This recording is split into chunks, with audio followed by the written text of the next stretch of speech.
నమస్తే అందరికీ శుభోదయం. న్యూస్ స్టాప్ మార్నింగ్ హెడ్లైన్స్ కి స్వాగతం. ఆంధ్రప్రదేశ్ ప్రధాన దినపత్రికల్లో వచ్చిన ముఖ్యాంశాలను ఒకసారి చూద్దాం. ముందుగా సాక్షి న్యూస్ పేపర్ లో వచ్చిన వార్తల్ని చూస్తే కనుక మరో వార్త, రోడ్డెక్కిన మిర్చి రైతులు కూటమి ప్రభుత్వంపై తీవ్ర ఆగ్రహం. తేజ మిర్చి క్వింటా ధర కేవలం 8,000 అంటూ మండిపాటు. గుంటూరు మిర్చి యార్డు ఎదుట భారీ ధర్నా. ఇవే ధరలు కొనసాగితే పురుగు మందు తాగి చస్తామంటూ రైతుల హెచ్చరిక. ప్రభుత్వం ఆదుకుంటుందని చెప్పి వెళ్లిపోయిన జాయింట్ కలెక్టర్. మిర్చి పంట పండించిన రైతులైతే కనుక ధర్నా చేస్తున్నారు. ఎందుకు అంటే కూటమి ప్రభుత్వంపై తీవ్ర ఆగ్రహం వ్యక్తం చేస్తున్నారు. తేజ మిరపలో అదొక రకము. తేజ మిర్చి క్వింటా ధర కేవలం 8,000 రూపాయలేనా అంటూ మండిపడుతున్నారు రైతులు అని చెప్తున్నారు. గుంటూరు మిర్చి ఎదుట భారీ ధర్నా చేస్తున్నారు. ఒకవేళ ఇవే ధరలు కొనసాగితే కనుక పురుగుల మందు తాగి చేస్తామంటూ రైతులు హెచ్చరిస్తున్నారు. ఇక అక్కడికి వచ్చిన జాయింట్ కలెక్టర్ అయితే కనుక ప్రభుత్వం ఆదుకుంటుందని చెప్పి వెళ్ళిపోయారంట.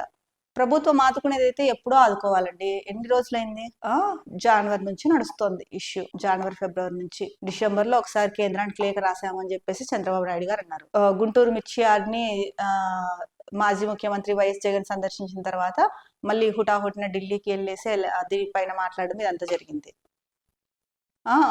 అదేంటి క్వింటా ధర మద్దతు ధర ప్రకటించింది. అది రైతులకి గిట్టుబాటు కాదు అయినా ప్రకటించింది. ఆ తర్వాత కూడా రైతులు ఆందోళన వ్యక్తం చేశారు. ఇది గిట్టుబాటు ధర అవ్వదు మాకు అని చెప్పేసి. పోనీ కొంటున్నారా రైతుల నుంచి? మరి అంత ఆందోళన చేశారు కదా, దానిపైన అంటే ఆ రోజు చెప్పారు, అయిపోయింది. మరి మీరు కరెక్ట్ గా చర్యలు చేపట్టుంటే కనుక ఆ రోజు నుంచి క్వింటా ధర అంటే మద్దతు ధర ప్రకటించిన వరకు బానే ఉంది.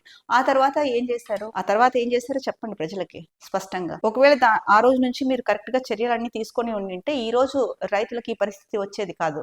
ఈ రోజు రోడ్డెక్కి వాళ్ళు ధర్నా చేసే పరిస్థితి వచ్చేది కాదు. అంత తక్కువ ధరకి అమ్ముకుంటే ఇది వరకే మనం చెప్పుకున్నాం మిర్చి పంట గురించి. మిర్చి పంట సాగు చేయాలి అంటే చీనార వేసినప్పటి నుంచి ఫస్ట్ పంట చేతికొచ్చే వరకు చిన్న పిల్లాడు అంటే అప్పుడే పుట్టిన పసికందుని ఎలా చూసుకోవాలో అంత జాగ్రత్తగా చూసుకోవాలి మిర్చిని. ఈ విషయం తెలుసా మీకు?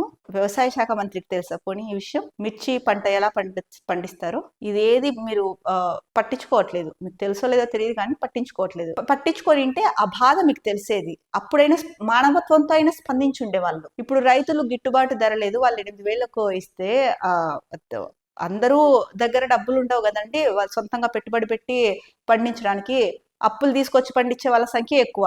మరి అలాంటప్పుడు వాళ్ళు ఆ అప్పులకి వడ్డీలు పెరిగిపోతా ఉంటాయి. ఒకవైపు చూస్తే ధర లేదు.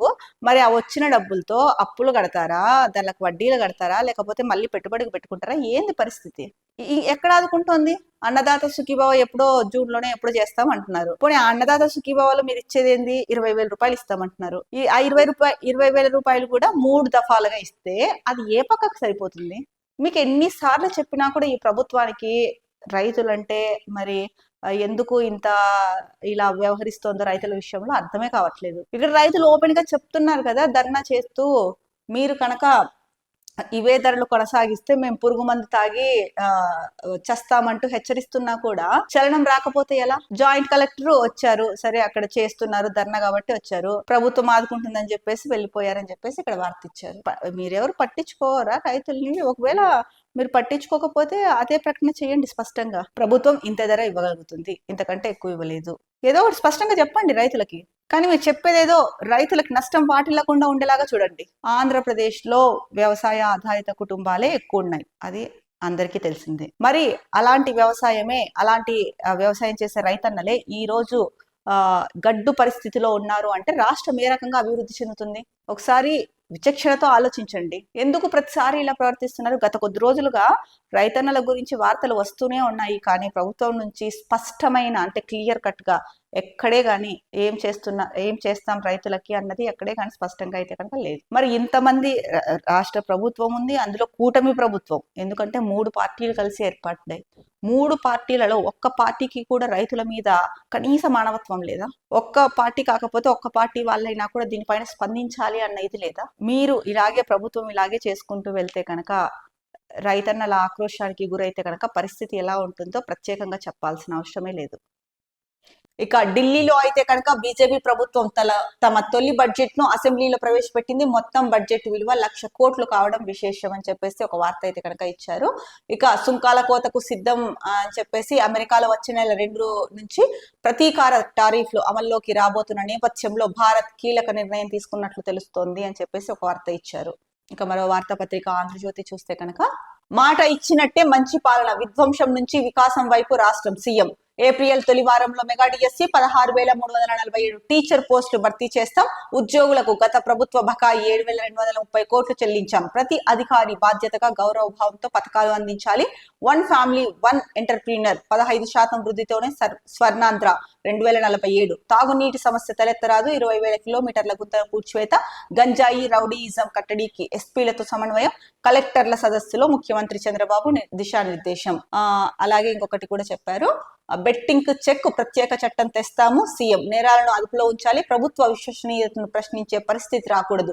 ఇతర నేరాలు తగ్గినా ఆర్థిక మోసాలు పెరిగాయి. గంజాయి సాగు తగ్గింది, వినియోగం ఇంకా తగ్గాలి. నేరగాళ్ల తెలివికి వివేక హత్య కేసు ఓ ఉదాహరణ. టెక్నాలజీని వాడుకోండి, పోలీసులకు సీఎం సూచన. ఇక జీఎస్టీపై సమీక్షలు చేసి బకాయిలు వసూలు చేయాలి. పన్ను ఎగవేతదారుల పట్ల కఠినంగా ఉండాలి. స్టాంప్స్ అండ్ రిజిస్ట్రేషన్ శాఖను ప్రక్షాళన చేస్తాం. మున్సిపల్ శాఖలో ఫిర్యాదులు రాకుండా ఉన్నప్పుడే బాగా పనిచేసినట్లు భావిస్తాం. శాంతి భద్రతల విషయంలో రాజీ పడుతూ గంజాయి సరఫరా చేసే రౌడీయిజం చేసే వారి పట్ల ఉక్కుపాదం మోపండి. శాంతి భద్రతల పరిరక్షణకు ఎస్పీలతో కలెక్టర్లు కలిసి పనిచేయండి అని చెప్పేసి సీఎం చంద్రబాబు నాయుడు అయితే కనుక కలెక్టర్ల సమావేశంలో చెప్పడం జరిగింది. ముఖ్యంగా చంద్రబాబు నాయుడు గారు చెప్పినది చూసుకుంటే కనుక మాట ఇచ్చినట్లే మేమైతే కనుక మంచి పరిపాలన అందిస్తున్నాము. విధ్వంసంలో అంటే గత ప్రభుత్వ హయాంలో విధ్వంసం పాలైన రాష్ట్రాన్ని మళ్ళీ వికాసం వైపు నడిపిస్తున్నాము అని చెప్పేసి కలెక్టర్ల సమావేశంలో చెప్పారు.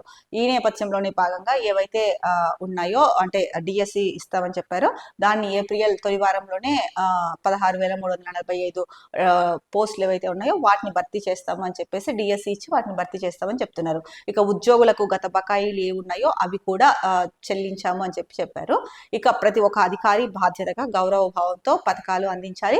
1 ఫ్యామిలీ 1 ఎంటర్ప్రీనర్ 15% వృద్ధితోనే స్వర్ణాంధ్ర 2047 అని చెప్పారు. అంటే ఒక కుటుంబంలో ఒక ఎంటర్ప్రీనర్ అంటే ఒక కంపెనీని స్టార్ట్ చేసి స్థాపించే వ్యక్తి ఉండాలి అని చెప్పేసి చెప్తున్నారు. ముఖ్యంగా ఇక ఎండాకాలం అసలే ఇప్పుడు తాగునీటి సమస్య తలెత్తరాదు. అలాగే 20,000 కిలోమీటర్ల గుంతలు కూడా పూర్తి చేశాము అని చెప్పేసి చెప్తున్నారు. మరి ఇంత చెప్పారు కదా, ఒక ఫ్యామిలీ నుంచి ఒక ఎంటర్ప్రీనర్ రావాలి అని చెప్తున్నారు. 15% వృద్ధితోనే స్వర్ణాంధ్ర 2047 సాధ్యమవుతుంది అని చెప్తున్నారు. విధ్వంసం పాలైన రాష్ట్రాన్ని వికాసం వైపు నడిపించామని చెప్పారు. అంతా బాగానే ఉంది. మీరు రాష్ట్రాన్ని అంటే స్వర్ణాంధ్రగా చేయాలి 2047 లోపు అని ఒక టార్గెట్ పెట్టుకొని ఒక విజన్తో వెళ్తున్నారు. అంతా బాగానే ఉంది. మరి రైతుల విషయం వచ్చేసరికి ఎందుకు పట్టించుకోలేదు? రైతులు భాగం కాదా దీంట్లో? విజన్ 2000 స్వర్ణాంధ్ర 2047 విజన్ లో రైతులు భాగం కాదా? ఇక్కడ ఎక్కడైనా కానీ రైతుల గురించి మాట్లాడారా మీరు? రైతులకు ఇచ్చే కనీస మద్దతు ధర కానీ, వాళ్ళ పంటలకు ఇచ్చే కనీస మద్దతు ధర కానీ, లేకపోతే రైతులు ఆందోళన చేస్తున్నారు దాని గురించి కానీ ఏదైనా కలెక్టర్ల సమావేశంలో నిన్న గుంటూరు మిర్చి యార్డ్లో జరిగిన దాని దగ్గరికి జాయింట్ కలెక్టర్ వెళ్ళారు. ప్రభుత్వం ఆదుకుంటుంది అని చెప్పేసి వచ్చారు కదా. మరి కలెక్టర్ల సమావేశమే కదా మీరు నిర్వహించింది. ఎందుకు రైతుల గురించి పోనీ ఆ జిల్లా కలెక్టర్లని అడిగి అయినా తెలుసుకోలేదా ఏం సమస్యలు ఉన్నాయి ఏంటి అని? కలెక్టర్ల సమావేశంలో ఇన్ని మాటలు చెప్పారు, అంత బాగానే ఉంది. మరి ఇంకేం సమస్యలు ఉన్నాయని కలెక్టర్లని అడిగి తెలుసుకున్నారా లేదా? అలాగే రైతులు ఇంకా మిగతా సెక్టర్లకు సంబంధించి ఎక్కడ ఏం సమస్య ఉంది, అంత సజావుగానే సాగుతోందా లేదా, ఇలాంటి సమస్యలు కనుక్కున్నారా? మీరు చెప్పాల్సింది చెప్పారు. మరి రైతుల గురించి ఎందుకు చెప్పలా? రైతులు అంటే చిన్న చూపా మీకు? గత కొద్ది కాలం నుంచి చూస్తూనే ఉన్నాము. అసలు రైతుల విషయంలో ఎందుకు ప్రభుత్వం ఇలా ప్రవర్తిస్తోంది అన్నది ఇప్పటికీ అర్థం కావట్లా. ఇక బెట్టింగ్ యాప్స్ కి కూడా చెక్ పెట్టాలి, దానికోసం ప్రత్యేక చట్టం తెస్తాము. ఇవన్నీ కూడా మీరు చెప్తున్నవన్నీ చాలా అంటే రాష్ట్రాభివృద్ధికి దోహదపడేదే, రాష్ట్రం పురోగతి సాధిస్తూ ముందుకు వెళ్ళే అంశాలే. వీటిపైన ఫోకస్ చేస్తున్నారు, బాగుంది. ఇవన్నీ చెయ్యండి, ఇవన్నీ చేయాల్సిన అవసరం ఉంది. అంటే మాటల వరకే కాకుండా వీటిని ఇంప్లిమెంట్ చేస్తే గనక అనుకున్నట్టు స్వర్ణాంధ్ర 2047 సాధించడం సులువు అవుతుంది, కాదనట్లా. మీరు ఇన్ని మంచి విషయాల్లో తీసుకుంటున్నప్పుడు వీటి మీద ఇంతగా ఆలోచించి అన్నిటి గురించి ఆలోచించి రాష్ట్రాన్ని ముందుకు తీసుకెళ్ళాలి అనుకుంటున్నారు. ఇది అభినందించదగ్గ విషయం. మరి రైతులు ఏం పాపం చేశారని రైతుల విషయంలో ఇలా ప్రవర్తిస్తున్నారు? దీనికి ఆన్సర్ చెప్పే వాళ్ళు ఎవరు లేరా? ఇక ఇంతకంటే ఏం చెప్పగలుగుతాం సీఎం గారు? ఇన్ని విషయాల్లో ఇంత జాగ్రత్తగా అన్ని ఆలోచించి వికాసం వైపు రాష్ట్రాన్ని తీసుకెళ్తున్నాము అని చెప్పి వికాసం వైపు మరి తీసుకెళ్తుంటే రైతులు ఒకవైపు మా గోడు వినండి సారో అని చెప్పేసి ఒకవైపు ఏడుస్తుంటే మీరేమో వికాసం వైపు రాష్ట్రాన్ని తీసుకెళ్తున్నాము అని చెప్తున్నారు. ఇంకొక వైపు రైతులు మా గోడు వినండి సారు అని చెప్పేసి బాధపడుతూ ఉంటే వికాసం వైపు ఎలా వెళ్తుంది రాష్ట్రం? ఇదెందుకు స్ఫురించట్లేదు మీకు? ఏది ఏమైనా సరే రైతులకైతే కనుక కనీసం ఇప్పటికైనా న్యాయం చేయండి. మద్యం స్కామ్ పై సమగ్ర దర్యాప్తు. టీడీపీ నేత లావు శ్రీకృష్ణదేవరాయలకు అమిత్ షా హామీ. లోక్సభలో లావు చేసిన ఆరోపణలపై కేంద్ర హోంమంత్రి దృష్టి. ఆయనను తన కార్యాలయానికి పిలిపించుకొని ఆరా. హోంమంత్రికి కీలక పత్రాలను అందజేసిన శ్రీకృష్ణదేవరాయలు ఏపీతో పోలిస్తే ఢిల్లీ మద్యం స్కామ్ నీటి బొట్టంతేనని వెల్లడి. సో మనకు నిన్న శ్రీకృష్ణదేవరాయలు ఎవరైతే ఉన్నారో ఈయన నిన్న లోక్సభలో అంటే నిన్న పొద్దున వచ్చిన వార్తా పేపర్లో మనం చూసుకున్నాం ఈ న్యూస్ ని. ఏపీ మద్యం స్కామ్ తో కంపేర్ చేస్తే ఢిల్లీ లిక్కర్ స్కామ్ బొట్టంతే, ఇక్కడ చాలా జరిగింది, ఏపీ మద్యం స్కామ్ చాలా పెద్దది అని చెప్పేసి చెప్పారు. అయితే హోంమంత్రి అంటే ఏదైతే కనుక లోక్సభలో లావు శ్రీకృష్ణదేవరాయలు ఆరోపణలు చేశారో దానిపైన కేంద్ర హోంశాఖ దృష్టి పెట్టి అమిత్ షా అయితే కనుక ఆయన్ని పిలిపించడం జరిగింది. అక్కడ హోంమంత్రికి కొన్ని కీలక పత్రాలని అందించారు శ్రీకృష్ణదేవరాయలు అని చెప్పేసి ముఖ్యంగా ఇక్కడ వార్త అయితే కనుక మనం చూస్తున్నాము. మొత్తానికైతే కనుక మద్యం స్కామ్ పైన సమగ్ర దర్యాప్తు జరిపిస్తాము అని అయితే కనుక తెలుస్తోంది. ఇక న్యాయ నియామకాలపై ఏం చేద్దాం? అఖిలపక్ష భేటీలో రాజ్యసభ చైర్మన్. ముందు మీ ప్రతిపాదన చెప్పండి, ఆ తర్వాతే మేము చెప్తాం. విపక్షాలు సభలో కాకుండా ఛాంబర్ లో చర్చ జరపడం ఏంటి? టీఎంసీ. మళ్ళీ ఎన్జేఏసీ పై కేంద్ర దృష్టి. జస్టిస్ వర్మ ఇంటికి త్రిసభ్య కమిటీ. 30 నుంచి 35 నిమిషాల పాటు నివాస ప్రాంగణంలో పరిశీలన. అలహాబాద్ హైకోర్టు లాయర్ల నిరవధిక సమ్మె ప్రారంభం. సో మొత్తానికైతే కనుక న్యాయ నియామకాలపై ఏం చేద్దాము అన్న దానిపైన అఖిలపక్ష భేటీలో రాజ్యసభ చైర్మన్ మాట్లాడడం జరిగింది. దీనికి సంబంధించిన వార్త అయితే కనుక ఒకటి ఇచ్చారు. ఇక అవినాష్ డైరెక్షన్, కృష్ణారెడ్డి యాక్షన్. వివేక హత్య కేసును నీరుగార్చే కుట్ర. సిబిఐ అధికారి రామ్ సింగ్ పై తప్పుడు కేసు. కృష్ణారెడ్డిని ఆయన విచారించనే లేదు. బెదిరింపులు, చిత్రహింసలు, కట్టుకథలే. సునీత దంపతుల పైన బోగస్ కేసు. రిటైర్డ్ అదనపు ఎస్పీ రాజేశ్వర్ రెడ్డి, ఏఎస్ఐ రామకృష్ణారెడ్డి ప్రధాన పాత్రధారులు. సుప్రీంకోర్టులో రాష్ట్ర ప్రభుత్వ అఫిడవిట్, సీసీ ఫుటేజ్ సహా పలు ఆధారాల సమర్పణ. మొత్తానికి అవినాష్ రెడ్డి డైరెక్షన్ లో కృష్ణారెడ్డి యాక్షన్ అంటే వివేకానంద హత్య కేసు ఏదైతే ఉందో దీన్ని నీరుగార్చే కుట్ర జరుగుతోంది. కానీ దీనికి అయితే కనుక అవినాష్ రెడ్డి డైరెక్షన్ లో కృష్ణారెడ్డి యాక్షన్ సురు చేస్తున్నారు అన్నట్టు ఇక్కడ ఒక వార్తా కథనం అయితే కనుక ఇచ్చారు. ఇక సిబిఐ అధికారి రామ్ సింగ్ పై కూడా తప్పుడు కేసు మోపారు. అలాగే కృష్ణారెడ్డిని ఆయన విచారించలేదు అని చెప్పేసి ఇక్కడ ఇచ్చారు. ఇక బెదిరింపులు, చిత్రహింసలు ఇవన్నీ కూడా కట్టుకథలే. అలాగే సునీత దంపతుల పైన కూడా అది బోగస్ కేసే పెట్టింది అని చెప్పేసి చెప్పడం జరిగింది. ఇక దీన్ని సుప్రీంకోర్టులో అయితే కనుక దీనిపైన రాష్ట్ర ప్రభుత్వం అఫిడవిట్ వేసింది అని చెప్పేసి ముఖ్యంగా ఇచ్చారు. ఇక సీసీటీవీ ఫుటేజీతో సహా ఏవైతే కనుక ఆధారాలు ఉన్నాయో అవన్నింటినీ కూడా కోర్టుకు సమర్పించడం జరిగింది. మరి ఇప్పటికైనా సరే వివేకానంద రెడ్డి హత్య కేసులో ఎవరు అసలైన సూత్రధారులు అన్నది బయటకు వస్తుందా లేదా అన్నది అయితే కనుక చూడాలి. సోషల్ ఖాతాల వివరాలు ఇవ్వండి. అమెరికాలో గ్రీన్ కార్డుదారులను ఆదేశించే యోజనలో డొనాల్డ్ ట్రంప్ సర్కార్. తాజా ప్రతిపాదనపై మే 5 వరకు ప్రజాభిప్రాయ సేకరణ. భావ ప్రకటన స్వేచ్ఛను ఉల్లంఘించడమేనని విమర్శలు. విదేశాలకు వెళ్ళొస్తే సమాధానం చెప్పాల్సిందే. సుదీర్ఘ ప్రశ్నలకు సిద్ధంగా ఉండాలని భారతీయ గ్రీన్ కార్డ్ H1B వీసాదారులకు అమెరికా హెచ్చరిక. సో సోషల్ ఖాతాల వివరాలు ఇవ్వమని చెప్పి అమెరికాలో గ్రీన్ కార్డు దారులను ఆదేశించే ఆలోచనలో అయితే కనుక డొనాల్డ్ ట్రంప్ ఉన్నారంట. ఇది యాక్చువల్గా భావ ప్రకటన స్వేచ్ఛను ఉల్లంఘించడమేనని చెప్పేసి ఒకవైపు అయితే విమర్శలు వస్తున్నాయి. అయితే సుదీర్ఘ ప్రశ్నలకు సిద్ధంగా ఉండాలని చెప్పేసి భారతీయ గ్రీన్ కార్డు అలాగే H1B వీసాదారులకు అయితే అమెరికా హెచ్చరిక జారీ చేసింది అన్నట్టు ఇక్కడ వార్తా కథనం ఇచ్చారు. మరి ఇది ఎంతవరకు కరెక్ట్? ట్రంప్ ఇలా చేస్తుండడము ఎంతవరకు కరెక్ట్? దీనిపైన అయితే కనుక కేంద్ర ప్రభుత్వం కలగజేసుకొని ట్రంప్ తో మాట్లాడాల్సిన అవసరం అయితే ఎంతైనా ఉంది. ముస్లింలకు మోదీ గారు అయితే కనుక రంజాన్ తోఫా ఇచ్చారంట. ఇక పండుగ రోజుల్లో దుస్తులు, ఆహార పదార్థాల కిట్ అందజేత. రంజాన్ లో 32 లక్షల మంది ముస్లింలకు బహుమతి. బీజేపీ నూతన కార్యక్రమం బీహార్ ఎన్నికల కోసమేనని విపక్షాలు విమర్శిస్తున్నాయి. సో ముస్లింలకు అయితే కనుక ప్రధాని మోడీ రంజాన్ తోఫా ఇచ్చారు. ఈ రంజాన్ తోఫా ఇవ్వడం వెనుక అయితే కనుక అంటే బీహార్ ఎన్నికల దగ్గరకు వస్తున్నాయి కదా, అందుకని అందుకని ఇది చేస్తున్నారు అని చెప్పేసి ప్రతిపక్షాలు అయితే ఇంకొక వైపు విమర్శిస్తున్నాయని ఒక వార్తా కథనం. ఇక మిర్చి ధర భారీగా పతనం. తేజ రకం అంటే తేజ మిర్చి రకం అయితే కనుక క్వింటాల్ 9,000 లోపే. ఇందాక చూసిన న్యూస్ పేపర్లో అయితే కనుక 8,000 అని ఇచ్చారు, ఇక్కడ 9,000 అని ఇచ్చారు. మరి ఏది కరెక్ట్ వీళ్ళకే తెలియాలి. వ్యాపారుల మాయాజాలం ఫలితం గుంటూరులో రైతుల ఆందోళన. 4 గంటలకు పైగా హైవే దిగ్బంధం.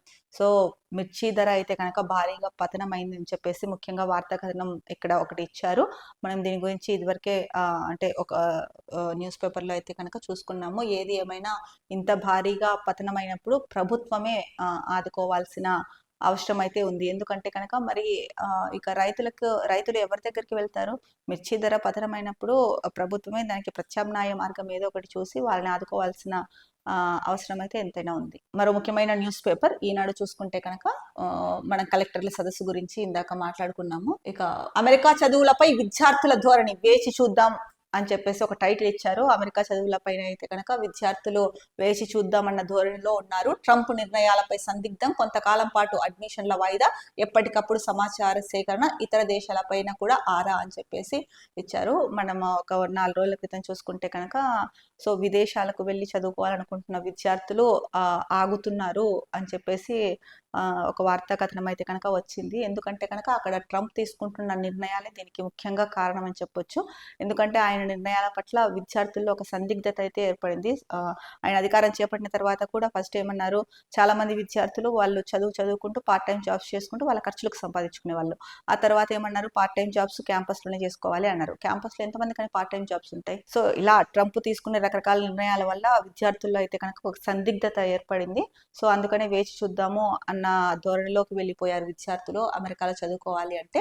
సో అయినప్పటికీ కూడా అంటే కొంతకాలం అడ్మిషన్లు వాయిదా వేసుకున్నా ఎప్పటికప్పుడు సమాచారాన్ని అయితే సేకరిస్తున్నారు. ఇతర దేశాల్లో కూడా ఎలా ఉంది ఎడ్యుకేషన్, అంటే ఏ యూనివర్సిటీలు బాగున్నాయి వాటిపైన అయితే కనుక ఆరా తీస్తున్నారు అని ఒక వార్తా కథనం అయితే కనుక ఇచ్చారు. ఇక వివేక హత్య కేసు గురించి మనము ఇందాకనే మాట్లాడుకున్నాము. ఇక అమరావతి పనుల పునః ప్రారంభానికి ప్రధాని ఏప్రిల్ 3వ వారంలో వచ్చే అవకాశం, ప్రజలపై భారం లేకుండా 3 ఏళ్లలో రాజధాని నిర్మాణం, పురపాలక శాఖ మంత్రి నారాయణ.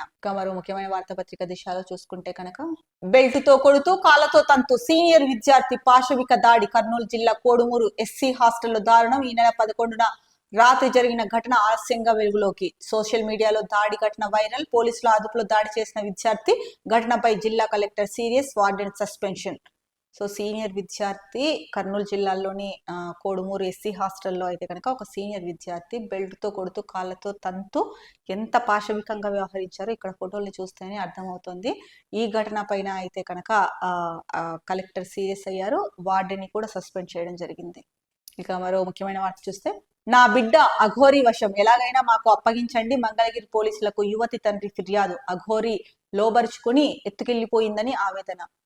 సో అఘోరీ గురించి అయితే కనుక అఘోరీ ఎంత హల్చల్ చేస్తున్నారు అన్న విషయం కొద్ది రోజుల క్రితం బాగా వార్తలు వచ్చాయి. అయితే ఇక్కడ ఒక అమ్మాయిని అయితే కనుక అఘోరీ వశపరుచుకున్నారు అని చెప్పేసి ఆ అమ్మాయి తల్లిదండ్రులు అయితే మంగళగిరి పోలీసులకు ఫిర్యాదు చేశారు. అమ్మాయి తండ్రి ఎలాగైనా సరే మా బిడ్డని మాకు అప్పగించండి అని చెప్పేసి పోలీసులను అడగడం జరిగింది. అఘోరీ లోబరుచుకొని ఎత్తుకెళ్లిపోయిందని చెప్పేసి ఆవేదన వ్యక్తం చేస్తున్నారు ఆ యువతి తండ్రి అయితే కనుక. మరి పోలీసులు దీనిపైన ఎంత త్వరితగతిన చర్యలు తీసుకుంటే కనుక అంత బాగుంటుంది.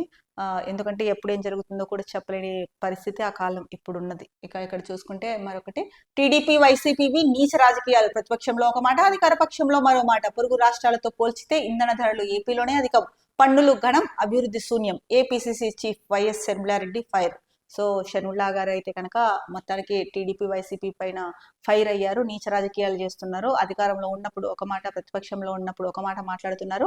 ఇక ఇతర రాష్ట్రాలతో పోల్చుకుంటే కనుక ఇంధన ధరలు మన దగ్గరే అధికంగా ఉన్నాయి అని చెప్పేసి, అంటే ఏపీలోనే అధికంగా ఉన్నాయని చెప్పేసి ముఖ్యంగా చెప్పడం జరిగింది. ఇక పన్నులేమో ఘనంగా ఉన్నాయి, అంటే ఎక్కువగా ఉన్నాయి, అభివృద్ధి పనులు మాత్రం శూన్యం, అంటే ఏమీ లేవు అని చెప్పేసి మండిపడడం జరిగింది. ఇక ఛత్తీస్గఢ్ లో అయితే కనుక ఎన్కౌంటర్ జరిగింది. మావోయిస్టు టాప్ కమాండర్ సుధీర్ మృతి చెందడం జరిగింది. సుధీర్ అనే వ్యక్తి వరంగల్ జిల్లాకు చెందిన వ్యక్తి. ఆయనతో పాటు మరో 2 మావోయిస్టులు కూడా ఈ ఎన్కౌంటర్ లో చనిపోవడం జరిగింది. దంతెవాడ జిల్లాలో ఈ ఎదురుకాల్పులు జరిగిన నేపథ్యంలో ఈ ఘటన జరిగింది. ఇక తెలంగాణకు చెందిన సుధీర్ పై అయితే కనుక 25 లక్షల రివార్డు ఉంది. మొత్తానికి అయితే కనుక ఈ కాల్పుల్లో సుధీరు అలాగే ఇంకా ఇద్దరు మావోయిస్టులు కూడా చనిపోవడం జరిగింది. ఇవి ఆంధ్రప్రదేశ్ ప్రధాన దినపత్రికల్లో వచ్చిన ముఖ్యాంశాలు. రేపటి న్యూస్ ట్యాప్ మార్నింగ్ హెడ్లైన్స్ లో మళ్ళీ కలుద్దాం. అంతవరకు సెలవు. నమస్కారం. Be happy, stay strong, stay healthy.